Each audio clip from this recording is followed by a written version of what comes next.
Start करते हैं नया lecture, that is mutual inductance. ठीक है, तो म्यूचुअल इंडक्टेंस पढ़ने से पहले थोड़ा सा हम सेल्फ इंडक्टेंस का रिकैप कर लेते हैं। ठीक है, सेल्फ इंडक्टेंस में हमने क्या पढ़ा था?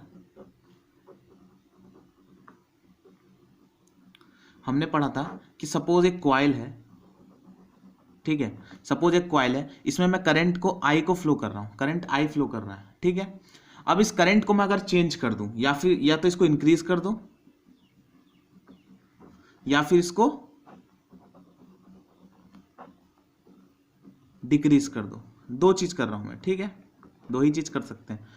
इस करंट को या तो मैं इंक्रीज कर रहा हूं या तो डिक्रीज कर रहा हूं। बताओ, इंक्रीज कर रहा हूं तो इस कॉइल में मैग्नेटिक फील्ड पास हो रही होगी, तो जैसे करंट बढ़ेगा तुरंत मैग्नेटिक फील्ड बढ़ जाएगी, मैग्नेटिक फ्लक्स बढ़ जाएगा, और मैग्नेटिक फ्लक्स बढ़ जाएगा मतलब मैग्नेटिक फ्लक्स चेंज हो जाएगा, और मैग्नेटिक फ्लक्स चेंज होगा इसका मतलब क्या है? हमारा इंड्यूस करंट आ जाएगा। और हमेशा ध्यान रखना, इंड्यूस करंट हमेशा अपोज करता है, जो करंट आ रहा है, जो करंट इंक्रीज हो रहा है उसका अपोज करेगा। तो इंड्यूस करंट किस डायरेक्शन में होगा?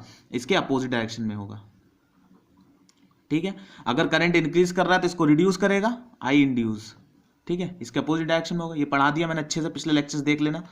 उसके बाद अगर करंट डिक्रीज कर रहा है तो इसका सपोर्ट करेगा करंट, क्योंकि करंट डिक्रीज कर रहा है मतलब फ्लक्स डिक्रीज कर रहा है, तो इस डायरेक्शन में फ्लक्स डिक्रीज कर रहा है तो वो करंट क्या करेगा? इंड्यूस करंट इसी डायरेक्शन में फ्लक्स लगाएगा, तो फ्लक्स को इंक्रीज करेगा। तो ये करंट जो इधर होगा इस डायरेक्शन में होगा। हमने इतना पढ़ लिया था। ठीक है, अब स्टार्ट करते हैं म्यूचुअल इंडक्टेंस। चलिए म्यूचुअल इंडक्टेंस समझते हैं। सपोज मैंने एक यहाँ पर सर्किट लगा दिया, उसमें एक कॉइल लगा दी। ठीक है, फिर यहाँ पर एक और सर्किट लगाया, उसमें एक कॉइल लगाई, लेकिन इसमें कोई बैटरी नहीं लगाई। ठीक है, तो सपोज मैंने इसमें प्राइमरी कॉइल में, जो प्राइमरी मतलब जो इधर रखी, इसमें मैंने एक बैटरी कनेक्ट कर दी। जैसे ही मैं स्विच को क्लोज करूंगा, एक करंट फ्लो होने लगेगा।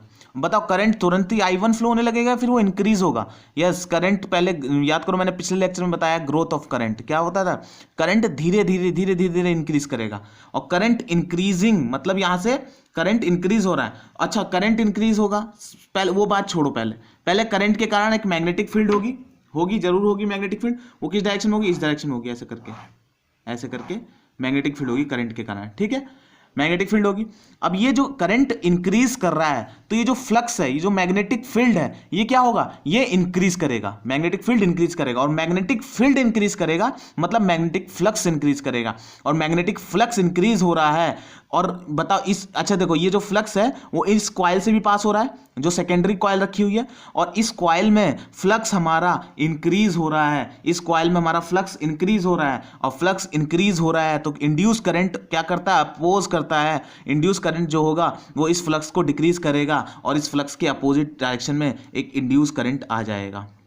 कंसेप्ट समझे कि हमने इधर करंट जैसी बैटरी ऑन की तो यहाँ ग्रोथ ऑफ करंट स्टार्ट हुआ।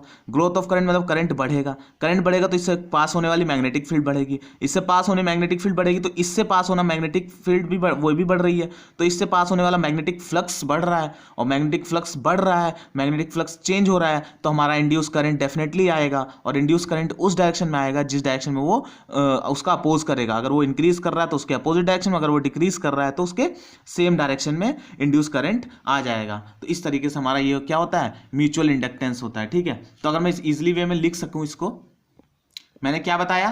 मैंने बताया कि इफ I1 इज चेंजिंग, अगर I1 चेंज होगा तो बताओ मैग्नेटिक फील्ड जो है इस कॉइल से पास होनी वो इंक्रीज होगी। सपोज I1 इंक्रीज हो रहा है तो मैग्नेटिक फील्ड चेंज होगी, मैग्नेटिक फील्ड इन 1 चेंजेस, और मैग्नेटिक फील्ड इन 1 चेंज हो रही है मतलब मैग्नेटिक फील्ड इन 2 ऑल्सो चेंजेस। यहां से इंक्रीज हो रही है तो यहां पर भी दिख रहा है हमको, यहां से पास हो रही है तो ये भी बढ़ रही है। और मैग्नेटिक फील्ड इन 2 चेंजेस मतलब मैग्नेटिक फ्लक्स इन 2 चेंजेस, और मैग्नेटिक फ्लक्स चेंज होता है तो क्या आता है? इंड्यूस्ड EMF आता है। तो EMF इज इंड्यूस्ड इन 2, और EMF इंड्यूस हो रहा है मतलब करंट जनरेट हो रहा है, इंड्यूस करंट आ रहा है। इसी प्रोसेस को हम क्या कहते हैं? म्यूचुअल इंडक्टेंस कहते हैं। तो इस चीज को पूरा डेफिनेशन अच्छे से लिख सकते हैं। क्लियर है इतना? चलिए इसको देखते हैं। एक कॉइल यहां रखी हुई है, एक नॉर्मल कॉइल यहां रखी हुई है। ठीक है, इसमें मैंने करंट I1 फ्लो कर दिया। ये फर्स्ट कॉइल है, ये सेकंड कॉइल है, इसमें मैंने करंट I1 फ्लो कर दिया। अच्छा ये याद करो, मैग्नेटिक फील्ड इन कॉइल में जब मैग्नेटिक फील्ड होती है तो मैग्नेटिक फील्ड किस डायरेक्शन, करंट होता है तो मैग्नेटिक फील्ड किस डायरेक्शन में होती है? करंट की डायरेक्शन में फिंगर कर्ल करो और थंब क्या दे देगा? Direction of magnetic field. तो मैग्नेटिक फील्ड इस तरीके से निकलेगी यहां से। ठीक है, यहां से मैग्नेटिक फील्ड ऐसे निकल रही है। क्लियर इतना? तो मैं जितना ज्यादा, अगर ग्रेटर इज I1, जितना ज्यादा I1 होगा उतना ज्यादा मैग्नेटिक फील्ड होगा, उतना ही ज्यादा मैग्नेटिक फील्ड सेकेंड से पास करेगा, उतना ही ज्यादा फ्लक्स चेंज होगा और उतना ही ज्यादा हमारा करंट इंड्यूस होगा, मतलब करंट EMF इंड्यूस होगा। क्लियर है इतना? तो मैं इस चीज को लिख देता हूं, तो समझते हैं। मैं जितना ज्यादा I1 लूंगा उतना ही ज्यादा मैग्नेटिक फील्ड होगी, मैग्नेटिक फील्ड स्ट्रेंथ उतनी ही ज्यादा होगी, और मैग्नेटिक फील्ड स्ट्रेंथ होगी उतना ही ज्यादा मैग्नेटिक फील्ड लाइन पास होंगी, किससे? सेकंड वाली कॉइल से, सेकेंडरी कॉइल से बोल सकते हो, ठीक है। और सेकेंडरी कॉइल से जितनी ज्यादा मैग्नेटिक फील्ड पास होगी उतना ही ज्यादा क्या होगा? फ्लक्स होगा, किससे? सेकंड से पास होने वाला फ्लक्स। मतलब क्या है? सेकंड से पास होने वाला फ्लक्स किस पे डिपेंड कर रहा है? इस करंट I1 पे डिपेंड कर रहा है। जितना ज्यादा I1 उतना ही ज्यादा फ्लक्स पास होगा। तो मैं ये कह सकता हूं कि जो φ2 है, जो ये φ2 है डायरेक्टली प्रोपोर्शनल टू I1 है, कह सकते हो डायरेक्टली प्रोपोर्शनल टू I1। तो मैं बोल सकता हूं जो टोटल फ्लक्स है, प्रोपोर्शनलिटी साइन हटाओगे तो क्या आ जाएगा? ये टोटल फ्लक्स लिख लो या φ2 लिख लो, तो प्रोपोर्शनलिटी साइन हटाओगे तो एक M आ जाएगा, M इंटू I1, ठीक है। इस M को ही हम कहते हैं, इस M को ही हम कहते हैं coefficient of mutual inductance, coefficient of mutual inductance. Clear है? इसी को हम कहते हैं कोफिशिएंट ऑफ म्यूचुअल इंडक्टेंस। ठीक है, इतना क्लियर हुआ? ठीक है, तो लेट देयर, अब समझते हैं, let there be N2 number of turns in 2। मतलब सपोज यहां तो अभी मैंने एक टर्न्स दिखाया था, अगर सपोज N टर्न्स हो जाए, इसमें N2 टर्न्स हो जाए तो क्या होगा? File linked with each turn is φ2। मतलब देखो एक टर्न से कितना फ्लक्स जा रहा है? φ2। तो बताओ N टर्न से कितना फ्लक्स पास होगा? N इंटू φ2 या फिर N2 इंटू φ2। बोलो क्लियर इतना कि अगर N2 नंबर ऑफ टर्न्स हैं सेकेंड वाले कॉइल में और एक टर्न से कितना फ्लक्स पास हो रहा है? φ2। तो N टर्न से कितना होगा? φ2 इंटू N2। क्लियर है? तो जो फ्लक्स पास होगा सेकेंड वाले से, टोटल फ्लक्स होगा, वो क्या लिख सकता हूं मैं? N2 into φ2। और पहले हमने फॉर्मूला क्या जनरेट किया? M into I1। तो मैं इसको लिख दूंगा N2 into φ2 equals to M into I1। Clear इतना? तो यहां से M की वैल्यू क्या हो जाएगी? M की वैल्यू हो जाएगी N2 अपॉन φ2 अपॉन I1। ये हमारा क्या हो जाएगा? म्यूचुअल इंडक्टेंस का फॉर्मूला हो जाएगा। क्लियर है इतना? और म्यूचुअल इंडक्टेंस की जो यूनिट होती है वो यूनिट होती है वेबर पर एम्पियर। ठीक है, क्यों? फ्लक्स की यूनिट वेबर होती है, करंट की यूनिट क्या होती है? एम्पियर होती है, और N2 फ्लक्स वो कांस्टेंट है। ठीक है, या फिर इसको बोल सकते हैं हेनरी। ठीक है, हेनरी। जो ये M होता है ये सिर्फ डिपेंड करता है ज्योमेट्री पे। सिर्फ किस पे डिपेंड करता है? ज्योमेट्री ऑफ कॉइल पे, geometry of coil and their orientation. ठीक है, एंड देयर ओरिएंटेशन किस पे डिपेंड करता है? ज्योमेट्री ऑफ कॉइल पे और ओरिएंटेशन पे। ठीक है, अब हम निकालते हैं इंड्यूस्ड ईएमएफ कैसे। हमने तो फ्लक्स तो निकाल लिया, फ्लक्स इतना आएगा, फ्लक्स हमने निकाल लिया। इंड्यूस्ड ईएमएफ क्या होता है? d∅dt। सिंपल सी बात है, हमको इंड्यूस्ड ईएमएफ निकालना है तो क्या निकालेंगे? d∅dt या फिर d∅2/dt, क्योंकि फ्लक्स कितना चेंज हो रहा है? φ2 आ रहा है M इंटू I1, और हमको क्या निकालना है? d∅2/dt। इंड्यूस्ड ईएमएफ तो ऐसे ही निकलता है, d∅dt निकालते हैं तो वही निकालते हैं आगे। फॉर इंड्यूस्ड ईएमएफ इन 2 हमको मालूम है जो फ्लक्स, टोटल फ्लक्स निकला हमारा क्या आया है? M into I1। ये तो सबको क्लियर हो गया होगा अब तक। ठीक है, तो फ्लक्स क्या होता है? फ्लक्स को मैं E2 लिख देता हूं। E2 क्या होगा? Minus d∅2 total by dt। d∅dt होता है, ये पता है सबको, माइनस d∅dt होता है। ठीक है, रख देंगे E2 equals to minus d/dt, क्या रख देंगे? M into I1। क्लियर इतना? तो E2 जो हमारा हो जाएगा minus M dI1 upon dt। Clear है इतना? तो हम मॉड वैल्यू लेते हैं तो मॉड E2 क्या हो जाएगा? फ्लक्स क्या हो जाएगा? जो फ्लक्स इंड्यूस होगा वो क्या आएगा? M dI1/dt। ठीक है, तो अब बताओ यहां से मैं डेफिनेशन ऑफ M फिर से लिख सकता हूं। फ्लक्स पहले तो इतना देखो, इंड्यूस ईएमएफ का फॉर्मूला क्या आया? ये आया। ठीक है, इंड्यूस ईएमएफ का फॉर्मूला क्या आया? ये आया। इसको मॉड में लिख सकते हो। ठीक है, अब मैं यहां से एक बार फिर से मैं डेफिनेशन निकाल सकता हूं म्यूचुअल इंडक्टेंस की। क्या? म्यूचुअल इंडक्टेंस हो जाएगा E2 अपॉन di/dt। बोल सकता हूं, बोलो di/dt। इसका मतलब क्या है? जो म्यूचुअल इंडक्टेंस होगा वो इक्वल्स टू इंड्यूस ईएमएफ होगा जब करंट इंक्रीज कितना होगा? 1 एम्पियर पर सेकेंड। अगर मैं di/dt को करंट इंक्रीज जो होगा वो 1 एम्पियर पर सेकेंड कर दूं, increase of current with respect to time कितना होगा? 1 एम्पियर पर सेकेंड। तो बताओ M की वैल्यू क्या हो जाएगी? M इक्वल्स टू E2 हो जाएगा। मतलब मैं एक और डेफिनेशन बोल सकता हूं कि mutual inductance is equals to induced EMF when there is increase of current is 1 ampere per second. जब इंक्रीज ऑफ करंट कितना होगा, 1 एम्पियर पर सेकंड होगा। इतना क्लियर हुआ। तो एक डेफिनेशन यहाँ भी, अभी हमको इस पे नहीं जाना है, हमको इस पे हमने अभी हमको यहाँ पर अटकना है। यहाँ देखो इंड्यूस्ड ईएमएफ कितना आया, MdI1/dt। ये तो हमने एक डेफिनेशन अलग से निकाल दी। क्लियर है इतना। म्यूचुअल इंडक्टेंस में हमको इतना ही पढ़ना था, इससे ज्यादा कुछ नहीं है। ठीक है, अब इस पे बेसिक 2 क्वेश्चन कर लेते हैं ताकि म्यूचुअल इंडक्टेंस का कंप्लीट कंसेप्ट हो जाए। ठीक है, तो पहला क्वेश्चन लेते हैं। चलिए पहला क्वेश्चन देखते हैं। अच्छा, म्यूचुअल इंडक्टेंस होता है क्या? म्यूचुअल इंडक्टेंस समझ रहे हो ना, म्यूचुअल माने दोनों के लिए कॉमन। जैसे मैंने अभी ये मैंने लिखा यहाँ पर, इन दोनों का म्यूचुअल इंडक्टेंस होगा। तो म्यूचुअल इंडक्टेंस एक ही होता है, यानी कि 1 का अलग होगा, 2 का अलग होगा। म्यूचुअल माने ही होता है कॉमन। ठीक है, तो म्यूचुअल इंडक्टेंस मतलब दोनों का एक ही होगा, चाहे M1 बोल दो या M2 बोल दो। ठीक है, तो मुझे निकालना है find the coefficient of mutual inductance for a pair of coaxial coils as shown.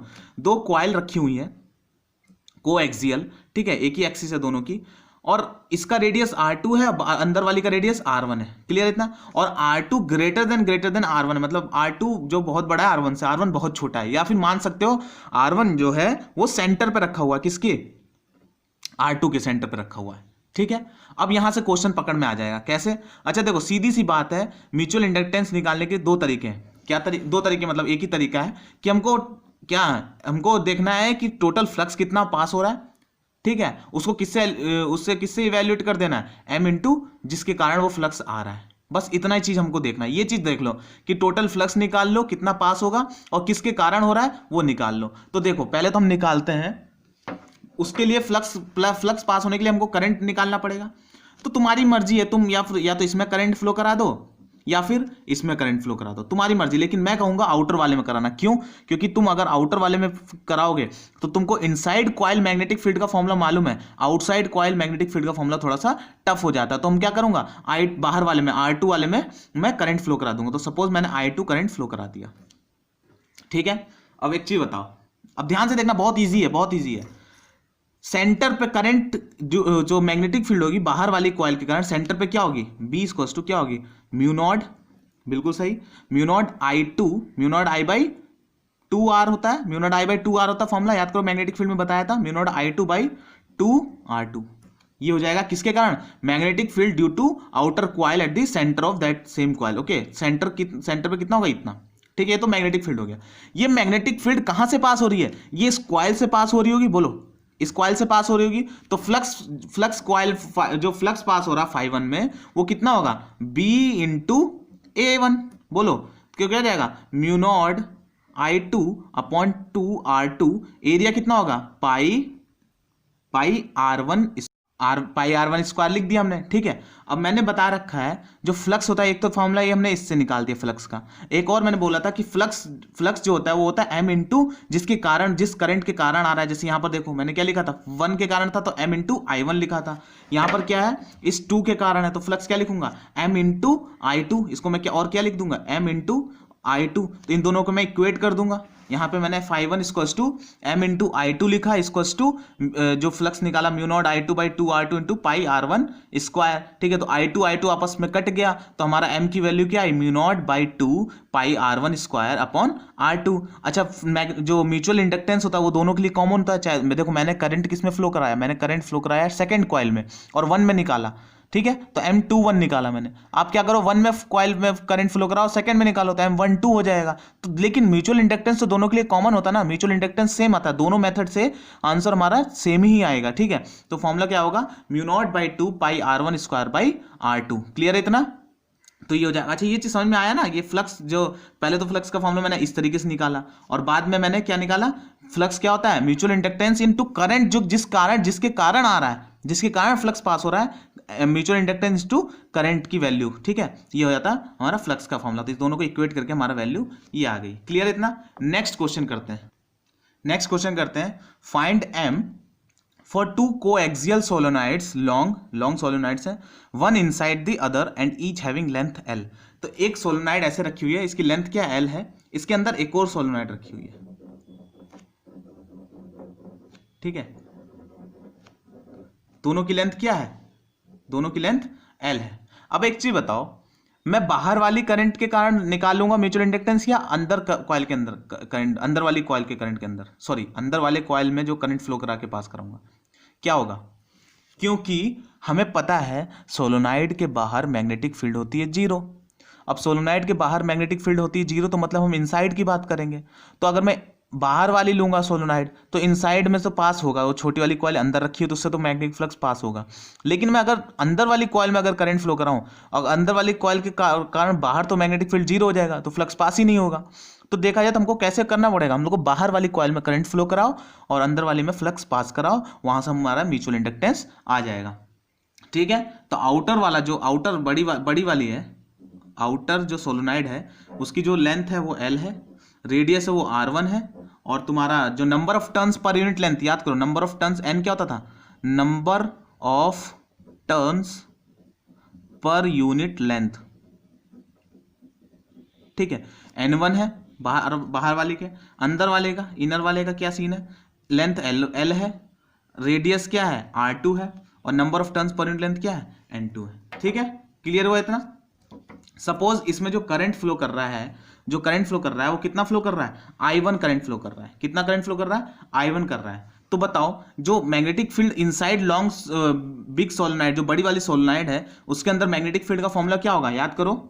B का फॉर्मूला मैंने बताया था, mu naught N1 into I1। Mu naught NI formula होता है inside magnetic field inside long solenoid के अंदर formula क्या होता है, म्यू नॉट NI। ठीक है, म्यू नॉट, तो यहां पर N1 है और I1 है। क्लियर हुआ इतना? ठीक है, तो ये मैग्नेटिक फील्ड है ये किससे पास हो रही होगी, सेकंड वाली जो सोलोनाइड है, नीचे जो अंदर जो सोलोनाइड रखी हुई है, जो अंदर कॉइल है, इससे पास हो रही होगी। बोलो, पास हो रही होगी मैग्नेटिक फील्ड, मतलब फ्लक्स पास हो रहा होगा सेकंड वाली कॉइल से। तो मैं क्या बोल सकता हूं, these field lines passes through the inner solenoid also. मतलब जो ये मैग्नेटिक फील्ड ड्यू टू बाहर वाले के कारण है, वो क्या होगा, उसके वो जो मैग्नेटिक फील्ड लाइंस है वो किससे पास होंगी, अंदर वाली सोलोनाइड से पास होंगी। और अंदर वाली सोलोनाइड से पास होंगी तो जो phi linked with each turn of inner solenoid, जो फ्लक्स एक टर्न के साथ जो फ्लक्स लिंक्ड होगा, उसका फॉर्मूला क्या होगा, फाई टू इक्वल्स टू क्या होगा, बी इंटू ए। ठीक है, तो फाई टू हो जाएगा, बी हमने निकाल लिया, क्या निकाला, म्यू नॉट N1 I1। ठीक है, एरिया कितना हो जाएगा, पाई, उस कॉइल का इनसाइड जो कॉइल है उसका रेडियस क्या होगा R2, तो R2 स्क्वायर। ये हो गया फ्लक्स एक कॉइल के कारण। ये जो फ्लक्स लिंक हो रही है एक कॉइल में लिंक हो रही है, हमको कितने मालूम, हमको n नंबर ऑफ टर्न्स हैं। ठीक है, तो n टर्न्स है, तो n टर्न्स कितना, n टर्न्स कितने होंगे हमको मालूम है, N1 दे रखा है, N2 दे रखा है, number of turns per unit length. ठीक है, एक यूनिट लेंथ में N2 टर्न्स हैं, तो पूरी लेंथ में कितने टर्न्स होंगे, तो कैपिटल N जो हो जाएगा, कैपिटल N2 जो हो जाएगा वो हो जाएगा N2 इंटू L। इतने टर्न्स हैं टोटल, N2 इंटू L। ये चीज क्लियर हुआ होगा कि number of turns second coil में कितना है, N2 इंटू L। तो जो टोटल फ्लक्स होगा मैं लिख सकता हूं फाई टू टोटल, वो क्या होगा, number of turns into flux due to flux in one coil. ठीक है, तो क्या हो जाएगा N2L। ठीक है, और फ्लक्स इन वन कॉइल क्या है, म्यू नॉट N1 I1 पाई R2 स्क्वायर। इतना क्लियर हुआ, इजी है यहां तक। अगर यहां तक समझ में आएगा तो फिर तो क्वेश्चन हो गया, क्योंकि जो टोटल फ्लक्स होता है वो किसके बराबर होता है, म्यूचुअल इंडक्टेंस इनटू जिस जिस जिस जिस जिस सोलोनाइड में करंट फ्लो हो रहा है I1, उसके कारण आ रहा है ना यहाँ पर मैग्नेटिक फ्लक्स, तो हो जाएगा M इंटू क्या होगा बताओ, M इंटू मैं I1 लिख सकता हूँ। बोलो, म्यूचुअल इंडक्टेंस इंटू ये फ्लक्स किसके कारण पास हो रहा है, I1 करंट के कारण पास हो रहा है, तो मैं M इंटू I1 भी लिख सकता हूँ। यहाँ से बस मुझे इक्वेट करना होगा। मैं क्या लिख सकता हूँ, मैं ये क्या लिख सकता हूँ, जो फाई टू टोटल होया कितना आया हमारा, म्यू नॉट N1, देखा जाए तो मैं ऐसे लिख देता हूँ, N1 N2 pi R2 square L I1।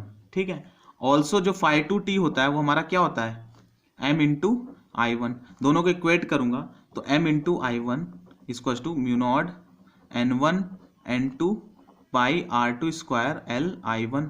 I1 आपस में कट जाएगा तो M की वैल्यू कितनी आई, M की वैल्यू आ जाएगी हमारी mu naught N1 N2 pi R2 square, क्या हो गया, पाई R2 स्क्वायर इंटू L। तो म्यूचुअल इंडक्टेंस का फॉर्मूला फाइनली क्या बन गया, mu naught N1 N2 pi R2 square L। ठीक है, तो 2 लेक्चर और बचे हैं इससे इलेक्ट्रोमैग्नेटिक इंडक्शन के 2 लेक्चर और बचे हैं, उसके बाद हमारा टॉपिक पूरा कंप्लीट हो चुका है। और इसके हमको क्वेश्चंस लगाने हैं SC वर्मा से, जो बेस्ट क्वेश्चंस SC वर्मा में अवेलेबल हैं, सारे क्वेश्चन प्रैक्टिस करना, क्वेश्चन होंगे। और 2 लेक्चर और बचे हैं, मैं वो आगे डाल दूंगा। ठीक है, thanks for watching this video.